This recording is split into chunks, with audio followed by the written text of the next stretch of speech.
I started calling my white coworkers by random white names. It all started when my manager Kevin kept calling me Jamal. My name is Marcus. I've worked at this insurance office for 2 years, and Kevin has called me the right name maybe 5 times total. Every email, every meeting, every casual conversation, Jamal this, Jamal that. The worst part? There's actually a guy named Jamal who works in accounting on the 3rd floor. We look nothing alike except for both being black. I corrected Kevin probably 20 times the first month. Hey, it's actually Marcus. Then I tried being more direct. Kevin, my name is Marcus, not Jamal. Then I tried humor. Unless you're planning to pay Jamal's salary, you might want to use my actual name. Nothing worked. But Kevin wasn't the only one. Linda from HR called me Deshawn twice in 1 week. My cubicle neighbor Beth introduced me to her husband at the office Christmas party as Terrell. Even the receptionist, who sees my name on packages daily, called me Antoine when I picked up mail. I was venting to my girlfriend about it over dinner, and she just started laughing. You know what you should do? Start calling them random white names back. See how they like it. At first I thought she was joking, but the more I thought about it, the more genius it seemed. The next morning, Kevin walked up to my desk with some paperwork. "Morning, Jamal," he said, dropping the files. "Morning, Chad," I replied without looking up. He paused.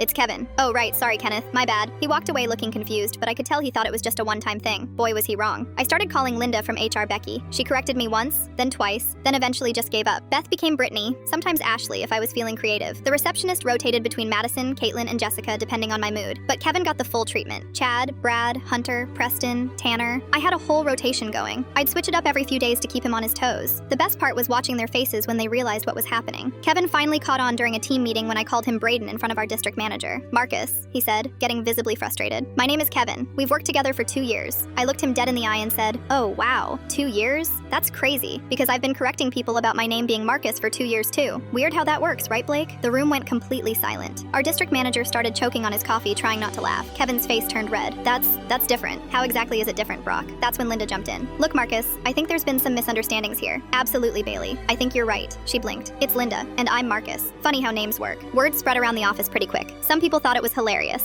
Others thought I was being petty. But you know what happened? People suddenly got really good at remembering my actual name. Kevin tried to write me up for being disrespectful, but when he brought it to HR, Linda had to explain to our district manager why Kevin was upset about being called the wrong name. The irony wasn't lost on anyone. The meeting lasted about 5 minutes before our district manager told Kevin to grow up and learn people's actual names. Kevin barely talks to me now, which honestly is the best outcome I could have asked for. When he does, he makes sure to say Marcus very clearly, like he's proving a point. Last week, a new guy started in our department. During introductions, Kevin made a big show of saying, "And this is Marcus," making sure to emphasize my name. "Thanks, Connor," I said back. His eyes started twitching. The new guy looked between us confused. "Is his name not Kevin?" "It is," I said. "Just like mine's not Jamal." Kevin walked away without another word.